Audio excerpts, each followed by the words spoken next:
Capítulo 6. La época de los totalitarismos, 1933-1939.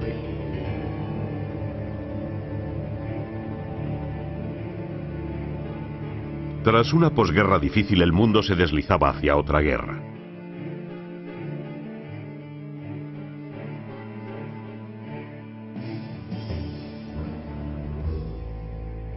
El asesinato de Alejandro I de Yugoslavia en Francia en 1934 dibujó en el horizonte funestos presagios.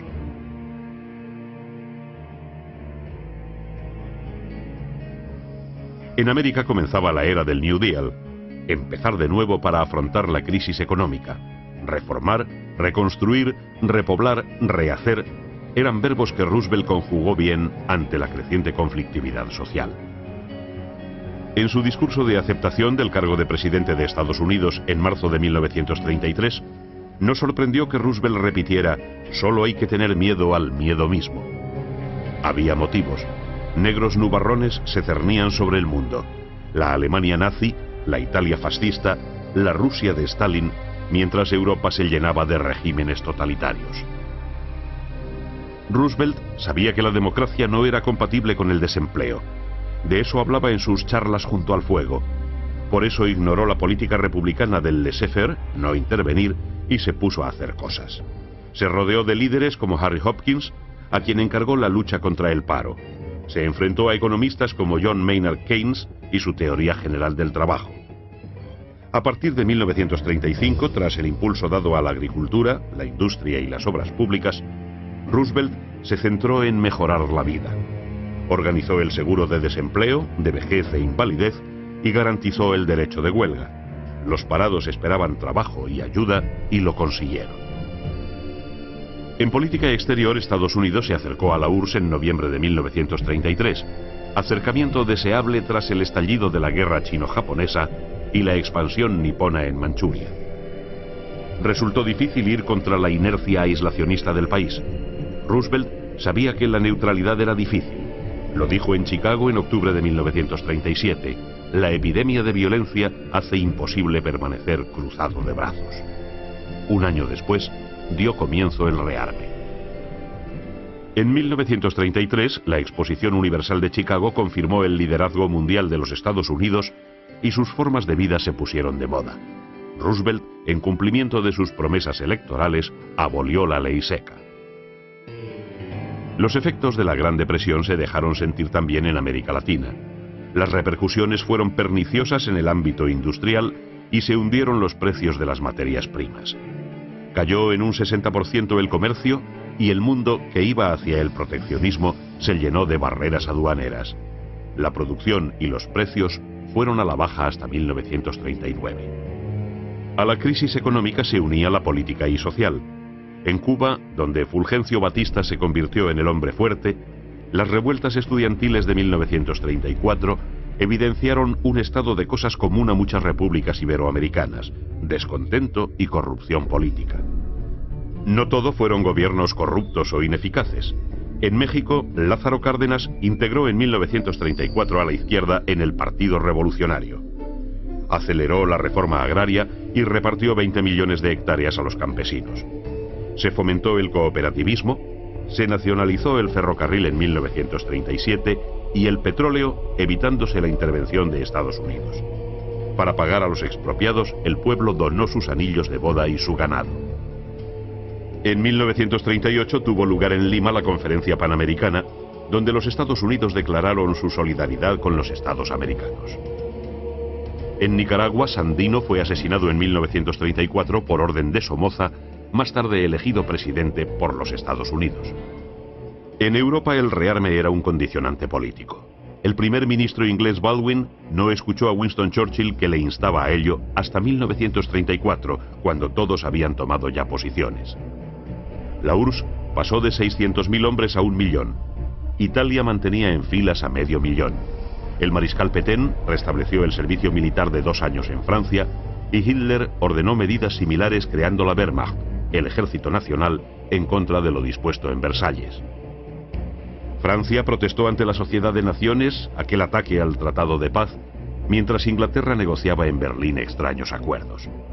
Se rumoreaba que los conservadores no veían mal a los nazis y alguien relacionó aquellas conversaciones secretas con la abdicación de Eduardo VIII oficialmente por amor.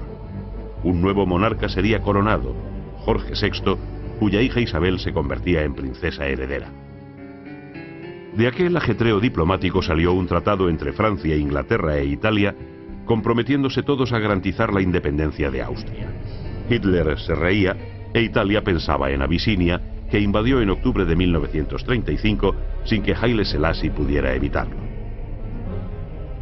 La Sociedad de Naciones impuso sanciones, pero Mussolini, como había hecho Japón tras el informe Lytton, que denunciaba su acción ilegal en China en 1933, respondió retirando su delegación de Ginebra.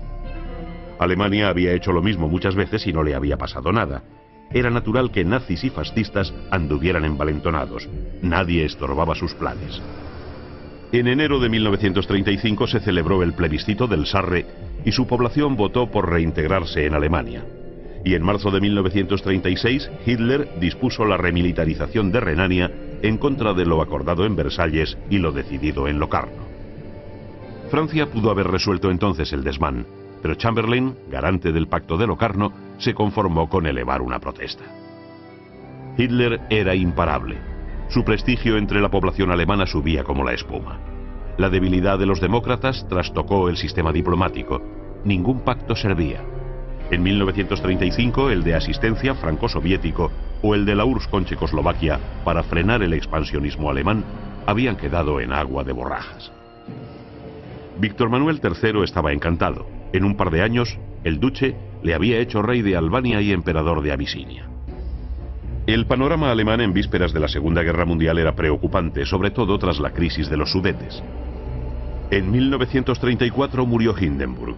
Hitler asumió también la presidencia e instauró el Tercer Reich. El terror se extendió. La fuga de intelectuales y artistas se aceleró.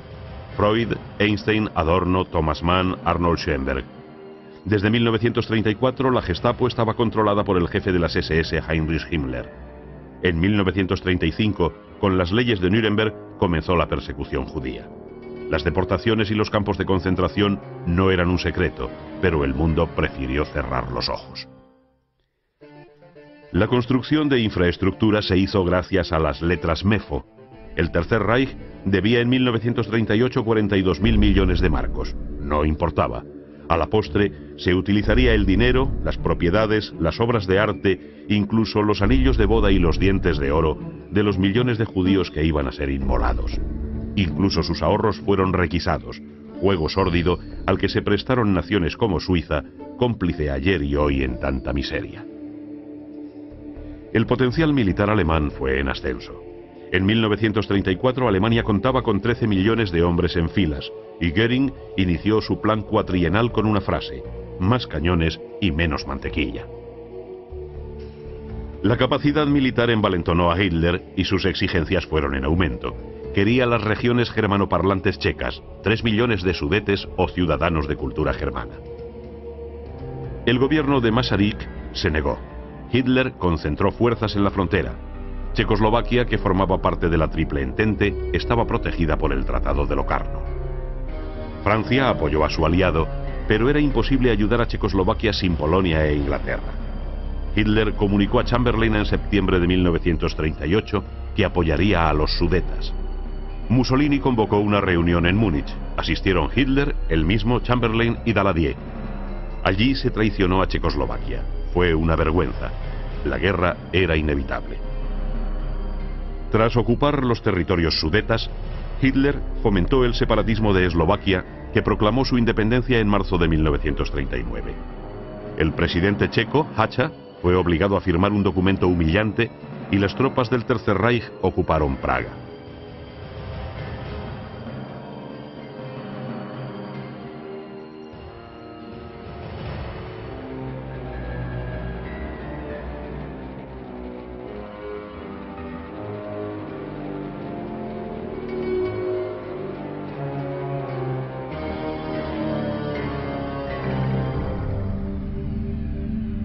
Inglaterra y Francia se apresuraron a garantizar la independencia de Polonia, que iba a ser la próxima con el pretexto del corredor de Danzig. Todos miraron hacia la URSS, pero Stalin miraba hacia otra parte. Su ministro de Exteriores, Molotov, admiraba a Hitler. Era natural, ambos coincidían en el desprecio a la justicia e incluso a la vida. Además, entenderse con Hitler era acariciar la posibilidad de repartirse Polonia. Otro hecho que se veía venir era la agonía de Austria. En julio de 1934 se produjo en Viena un fallido golpe de Estado nazi, pero el duce, amparado en lo previsto por los protocolos de Roma de aquel mismo año, envió 2 divisiones y los alemanes desistieron. El fascismo italiano daba la cara por el fascismo austriaco de Dollfuss, que aquel mismo año sería asesinado por agentes nazis, ya que era un problema para la Anschluss o anexión que se produciría el 13 de marzo de 1938, en que Austria se convertía en la marca oriental del Tercer Reich.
No todo eran desgracias.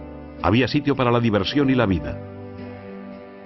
Pero en medio de la alegría intrascendente y de la música, los ruidos de sables eran cada vez más audibles. El mundo no estaba para inspirar optimismo. En España, la izquierda, que se presentó unida en un frente popular, ganó las elecciones en febrero de 1936, provocándose graves altercados callejeros.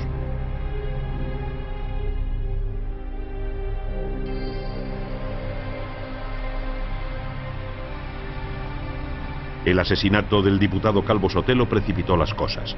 El 17 de julio de 1936, la guarnición de Melilla declaró el estado de guerra y el 18 se sublevó Franco.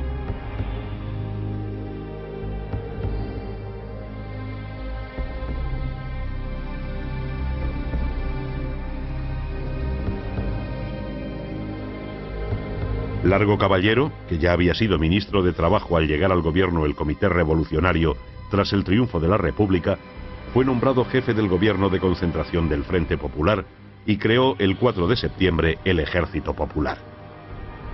Llegaron a Madrid los primeros mandos rusos con su armamento y se formaron las brigadas internacionales. La fotografía de Stalin estaba por todas partes.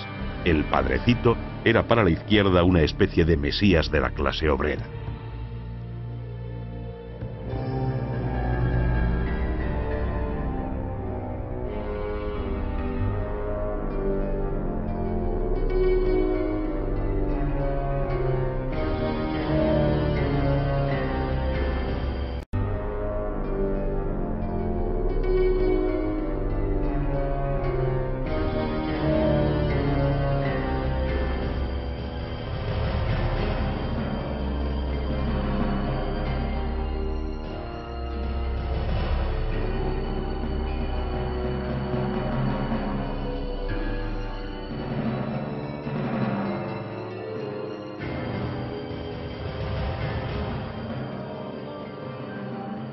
En noviembre de 1936, con la llegada de los nacionales a la ciudad universitaria madrileña, el gobierno republicano se trasladó a Valencia.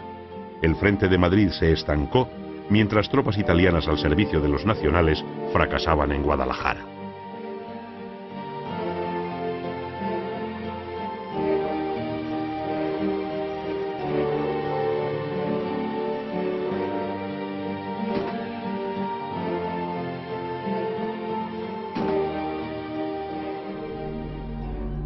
En marzo de 1937, la Legión Cóndor alemana bombardeó Guernica.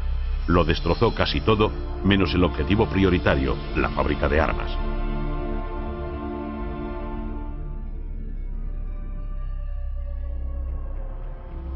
Cayó el gobierno de Largo Caballero y Negrín expuso el 1 de mayo de 1938 en su programa acelerar el fin de las hostilidades. Nadie parecía interesado. Hitler, que había empezado la ayuda al bando nacionalista enviando tropas disfrazadas de turistas, quería que Franco ganara la guerra. Lo mismo quería Mussolini, y estas preferencias inhibieron a Francia e Inglaterra, que no osaban enfrentarse a Alemania. En el fondo se tenían las miras puestas en la guerra mundial que se avecinaba, unos esperando evitarla y otros esperando forzarla. Así las cosas, los republicanos contraatacaron en Brunete y Belchite. En octubre de 1937 el gobierno se trasladó a Barcelona. Franco marchó hasta el Mediterráneo y cortó en dos la España Roja.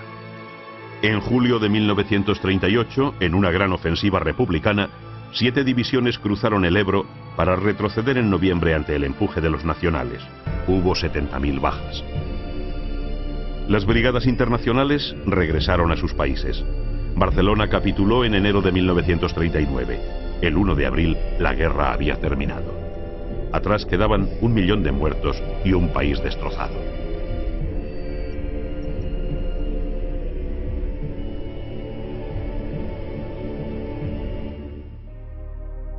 En el ámbito soviético, la URSS aprobó en 1936 su constitución y se convertía en Estado federal. Parecía una democracia, hacía hincapié en los derechos de los ciudadanos, pero se añadía una coletilla: siempre que estén en consonancia con los intereses del proletariado. Hubo otra huelga general en noviembre.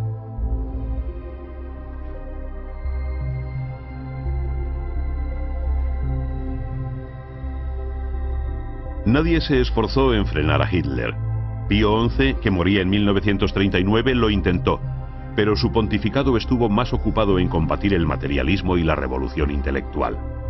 Lo suyo era impulsar la acción misionera y fomentar el activismo de la palabra frente al de las bombas, como mostraron sus encíclicas Divini Redemptoris contra el marxismo o Mit brennender Sorge, con ardiente preocupación, contra el totalitarismo en 1937.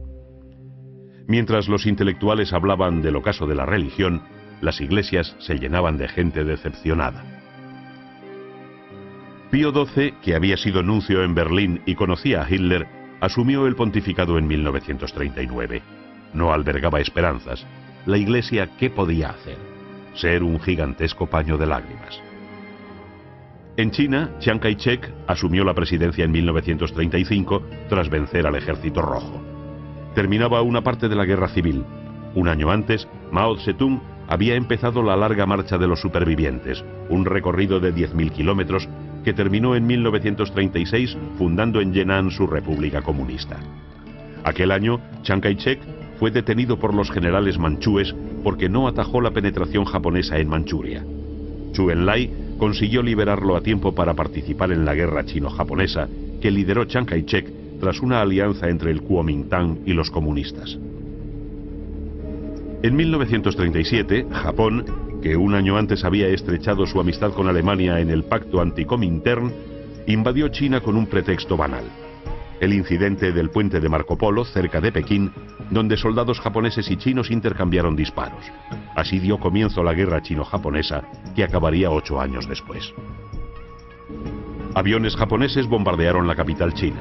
Las tropas niponas desfilaron por Nankín tras desembarcar en Shanghái. 1 millón de kilómetros cuadrados fueron ocupados y con ellos cerca de 60 millones de chinos. Mao Zedong y Chiang Kai-shek depusieron sus diferencias.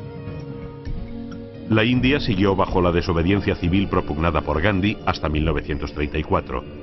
En 1935, el Government of India Act otorgaba un poder enorme a virreyes y gobernadores. 2 años después, Birmania fue proclamada colonia británica. En Oriente Medio, la geografía, la estrategia política y el petróleo determinaron su grado de importancia. En 1933, tras la muerte de Faisal, fue proclamado rey de Irak Ghazi I, que inauguró el oleoducto Irak-Haifa en Israel. Mientras, Arabia, reino saudita fundado en 1932, se veía envuelto en guerras con el Yemen desde 1934. En Palestina, el acceso nazi al poder disparó la inmigración judía, que en 1935 superó los 60.000 inmigrantes, el doble que 2 años antes, y los árabes pidieron a Inglaterra el cese de aquella inmigración.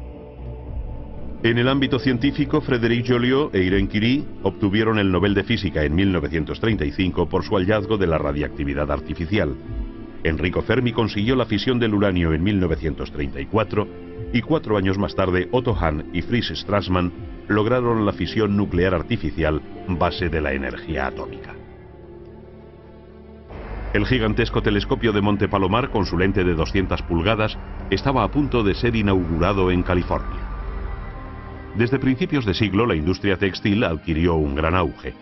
Entre los inventos prácticos sobresalió el nylon en 1937, descubierto por Wallace H. Carothers. El mundo de las fibras artificiales experimentó un gran avance: poliéster, poliuretanos, poliamidas, el teflón. En 1936 las Olimpiadas se celebraron en Berlín. Alemania consiguió 33 medallas de oro frente a las 24 de los Estados Unidos. Los nazis hablaron de superioridad aria, pero el atleta negro Jesse Owens venció al alemán Long en la prueba de salto de longitud y Hitler abandonó la tribuna. ¿Cómo iba a dar la mano a un negro?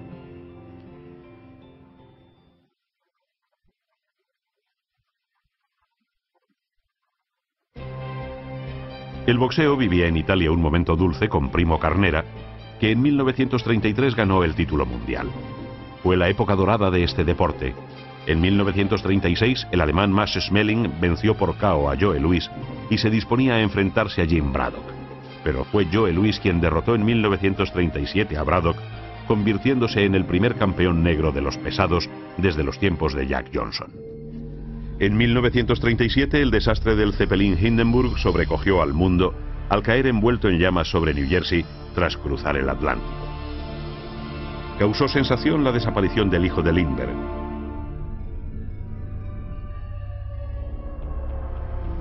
Su asesino, Bruno Hauptmann, pagó en la silla eléctrica. La velocidad y el riesgo fueron una obsesión. El tren conseguía en 1934 recorrer el trayecto Chicago-Los Ángeles a más de 175 km/h. Carreras de coches y aviones mantuvieron en suspenso a quienes contemplaban los riesgos de la velocidad. En el mundo del cine, la industria americana acaparó la atención y la actividad.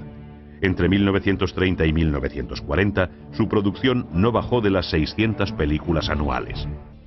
John Ford rodó en 1935 una obra maestra, El delator, de Informer, en el contexto de la lucha de Irlanda por su independencia. Un concepto inédito del humor abría caminos nuevos a la expresión del absurdo. Una noche en la ópera de los hermanos Marx. Por entonces se hablaba de Margarita Gautier, de George Cukor, protagonizada por Greta Garbo y Robert Taylor. La famosa diva había rodado en 1935 con John Gilbert Ana Karenina.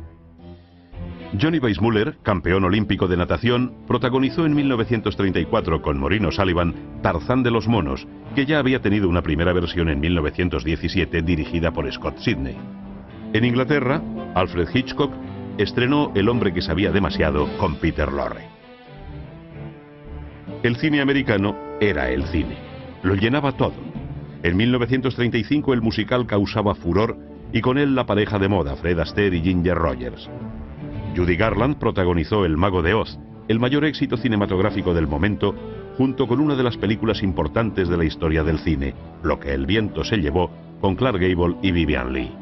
España vivía su segunda edad dorada, la generación del 27 en poesía y la del 98 en la narrativa y el pensamiento. Desde Juan Ramón Jiménez y Jacinto Benavente, 2 premios Nobel, hasta Valle Inclán, Unamuno, Baroja, el filósofo Ortega y Gasset y los Machado. García Lorca estrenaba 3 obras magistrales: Bodas de sangre, Yerma y La casa de Bernarda Alba. París imponía con renovado entusiasmo nuevos inventos y modas.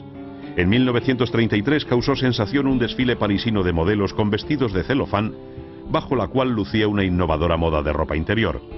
Todo se exhibía si era novedad: zapatos, vestidos de tarde muy chic, adornados con dijes y joyas, sombreros con motivos florales, trajes de baño.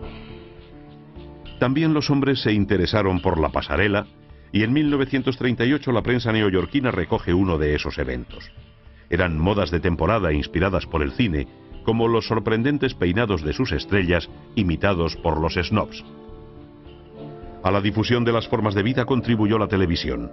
Tras medio siglo de pruebas, la BBC dio con un sistema de 405 líneas y 25 imágenes por segundo.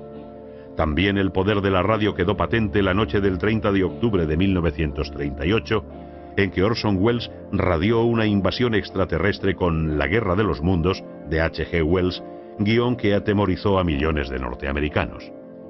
También en el viejo continente, a pesar de los problemas, alemanes e italianos competían por el mercado del utilitario. Se tendía hacia el coche ligero, como demostraba el Salón Francés del Automóvil de 1937. Se buscaba combinar seguridad, velocidad y confort a buen precio. Pero no es esta una época para la sonrisa. Los nacionalismos, la lucha de clases, el odio racial, todo junto creó una voluntad de enfrentamiento. El conde Ciano, ministro de Exteriores de Mussolini, preguntó a su colega alemán tras la toma del corredor de Danzig si era eso lo que querían los alemanes. Y Ribbentrop contestó con tremendo cinismo: no, ahora ya no, ahora queremos la guerra.